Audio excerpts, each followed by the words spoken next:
One of the most remarkable characteristics of the human body is its ability to control its internal environment, no matter what the conditions are like outside. Whether you're sweating profusely in a sauna or doing strenuous exercise in the hills, the body makes the adjustments necessary to ensure that all its cells are kept in a constant or steady state. So what mechanisms are used to regulate body conditions? Essentially, all the organs and tissues of the body are involved in maintaining the internal environment, a process known as homeostasis. It's the subject of this episode of The Virtual Body.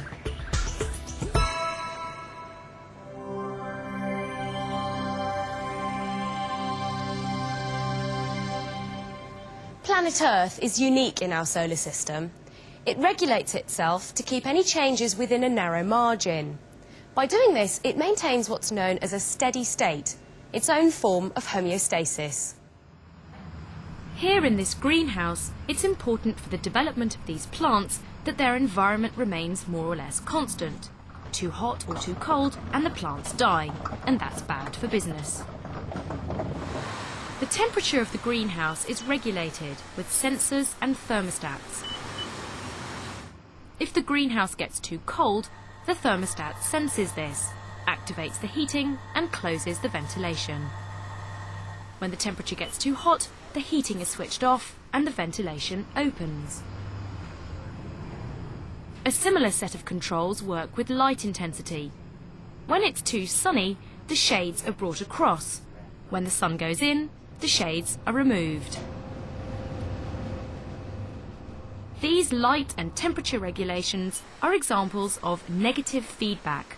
That is, when a change away from the ideal triggers a reaction designed to bring conditions back to normal. This principle of detection and response is fundamental for control in lots of areas of life, such as in the supermarket. As the shoppers leave the supermarket, the checkout tells a computer in the warehouse that these items need replacing. To begin investigating how our body controls its physiology, it's worth asking several questions. Firstly, what factors bring about change? Secondly, how are these changes detected and, if necessary, reversed? And lastly, what happens if these changes are not detected? Whenever the body experiences a change, whether internally or externally, the change is detected and an appropriate response occurs. Why do conditions in the body need to remain constant? Well, to answer this question, let's look at what would happen if just 3 typical processes were not regulated. To start with, let's examine the water content of the body. We all need water. Our cells are bathed in a watery solution. But what would happen if that water content were not controlled at a cellular level? All our cells contain cytoplasm, a complex solution that is separated from its surroundings by a semi-permeable cell membrane. All cells can gain and lose water by osmosis. If the concentration of water in the solution outside the cell becomes much higher than inside, then water will pour in through its membrane. Animal cells are unable to bail out this excess water and the cell ruptures. Now let's examine what happens when a cell is exposed to too much heat. If the body's temperature is increased, heat-sensitive cells detect this change. The capillaries dilate, resulting in a greatly increased blood flow to the skin. This is termed vasodilation, and heat is thus lost to the environment. Zooming into an individual cell, what happens when the temperature increases? All cells are made of proteins, such as enzymes. Above 40 degrees centigrade, enzymes are denatured. That means they cannot be reformed. Cell activity grinds to a halt, and it dies. And finally, sugar concentration. Too much sugar in water is drawn out of the cell, causing it to collapse. So the body carefully regulates sugar levels by the release of hormones such as insulin and by the activation of enzymes. So let's look at temperature regulation within the body first. A sauna is an incredibly hot environment, and this young man looks very hot and sweaty. Humans, like all mammals, are a warm-blooded species. We refer to them as homeothermic. We can control our own body temperature to a certain extent at around 37 degrees centigrade, despite changes in the temperature of our surroundings or indeed from the heat we generate for ourselves through exercise or internal chemical reactions. So what happens when we sit in a sauna or sunbathe on a tropical beach?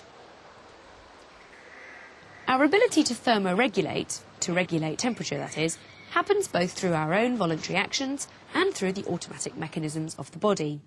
Changes in external temperature are detected here by temperature sensors in the skin. We sense the change in temperature and feel hot or cold, and so we can take appropriate action. Most of the time, however, we're unaware of thermoregulation taking place. It happens automatically, primarily by the brain taking control of the regulation. One part of the brain is responsible for detecting most of the changes that can affect us. This is the hypothalamus. It works in conjunction with the body's master gland, the pituitary. Together, they form the main control function in homeostasis. In the sauna, the temperature is rising. High temperatures affect the rate of chemical reactions in cells and can even threaten their very structure by destroying the proteins in the cell membrane. Think about how different cooked egg is from raw. The body must prevent its insides becoming as hot as the outside. Remember, the hypothalamus is like the body's own thermostat. It measures the temperature of the blood flowing through it.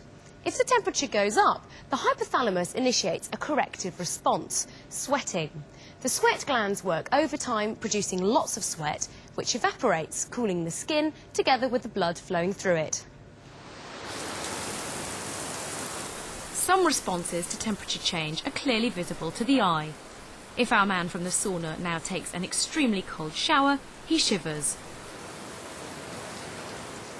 This rapid contraction of his muscles generates heat. The covering of hair over our bodies also helps with temperature control. Our hairs stand on end, a process known as piloerection. In this way, hairy mammals trap a layer of air above the surface of the skin, forming an insulator and preventing heat loss. Because we humans don't have much hair on our skin, the most obvious result is that we get goose pimples. But corrective responses also take place beneath the surface of the skin. When the body needs to reduce its heat loss, these blood vessels narrow, a process called vasoconstriction. Warm blood is kept deep within the body so that heat loss to the outside is minimised. This is why the skin can look blue in the cold.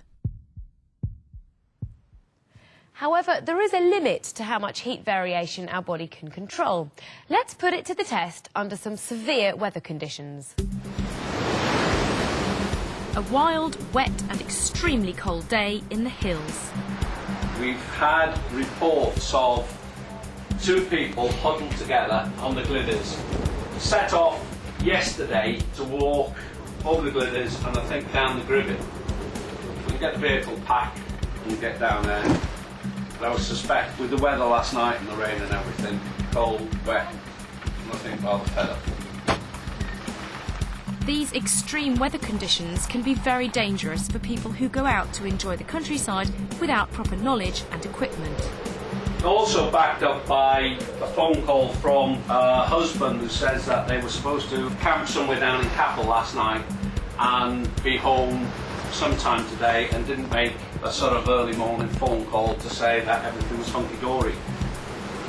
Clive will look after the medical side of it, Mike can look after the mechanics. Okay.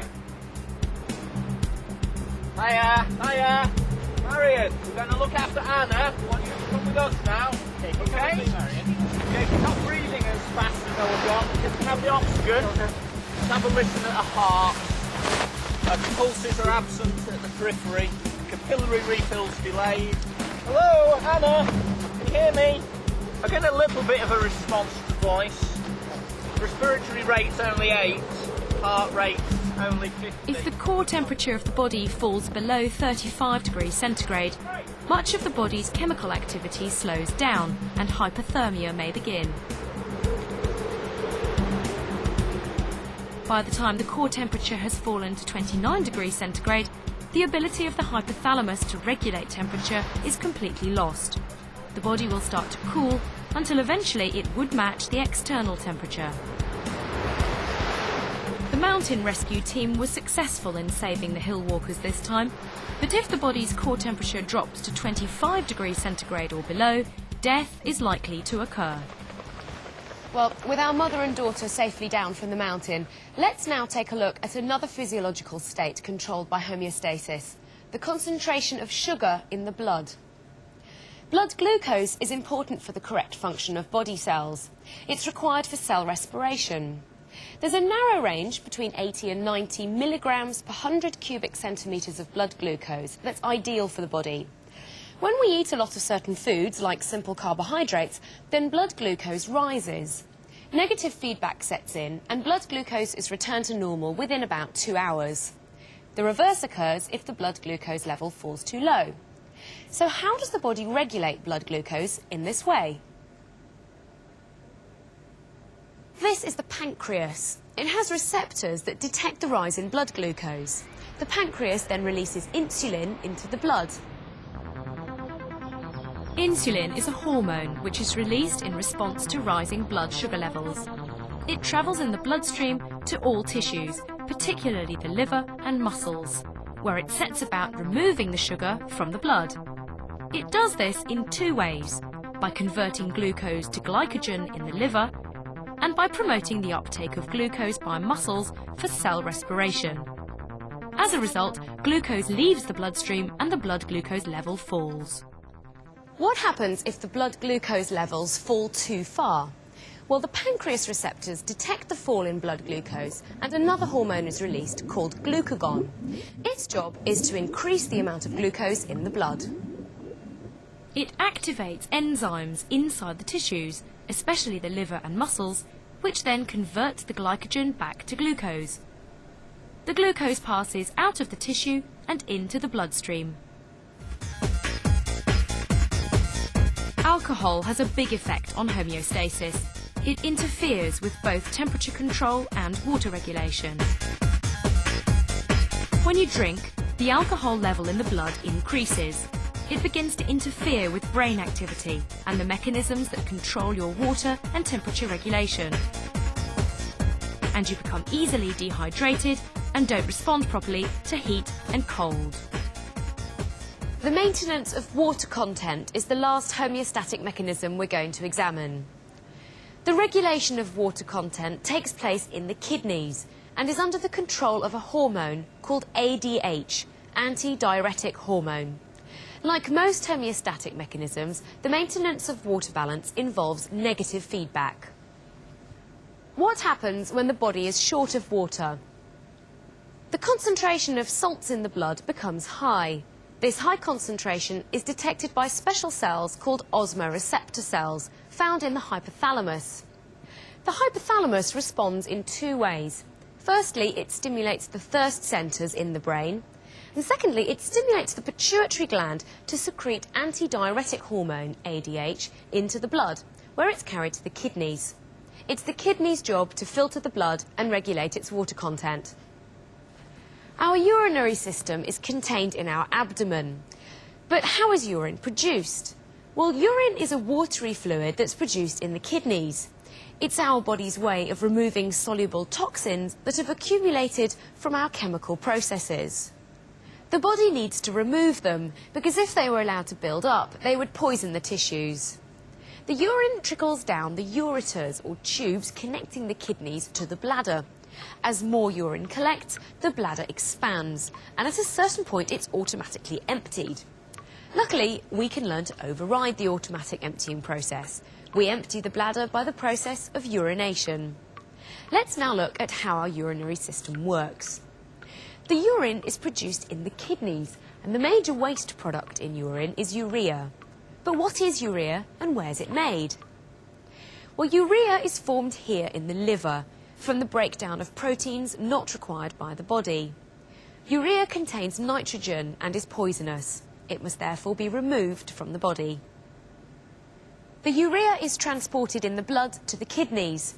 Here it's removed and mixed with water and other substances removed from the blood to form urine. So how is the urea removed from the blood in the kidneys? Well, the most important structures in the kidneys are the nephrons. These are cleaning areas, and we've got about 1 million nephrons in each kidney. The nephron is made up of 3 structures. Firstly, the renal capsule. The capsule is shaped like a wine glass, the central part of which holds a bundle of capillaries called the glomerulus. Secondly, the renal tubule. This narrow tubule has its inner end connected to the renal capsule and its outer end to the third structure, the collecting duct. This duct leads to the ureter. Blood from the liver and the rest of the body, high in urea, reaches here, the glomerulus, where the narrow vessels create an area of relatively high pressure. This forces a lot of the fluid part of the blood through the walls of the glomerular capillaries and into the space inside the renal capsule. The fluid that passes through contains useful substances such as glucose, water and salts, as well as harmful urea. But the blood cells and proteins are too large to pass through and remain in the capillary blood. So therefore, the blood is selectively filtered as it passes through the glomerulus. The filtered fluid, or filtrate, trickles along the renal tubule, where much of the water, glucose and salts are reabsorbed, ensuring the blood maintains its correct composition. The toxic urea is left behind. The remaining fluid then trickles into the collecting ducts and finally into the ureters.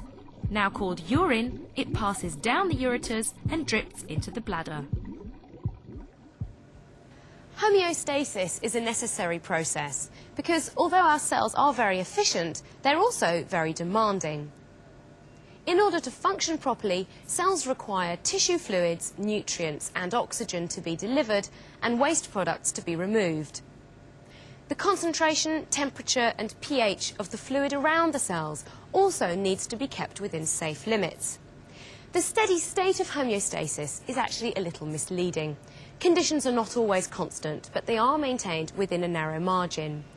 While the temperature and pH of the blood varies only slightly, the blood glucose level can fluctuate considerably throughout a normal day without any harmful effects. Homeostasis is the control and regulation of the environment within our body cells. And it's amazing to think that many of our major organs and body systems only exist because of this regulation.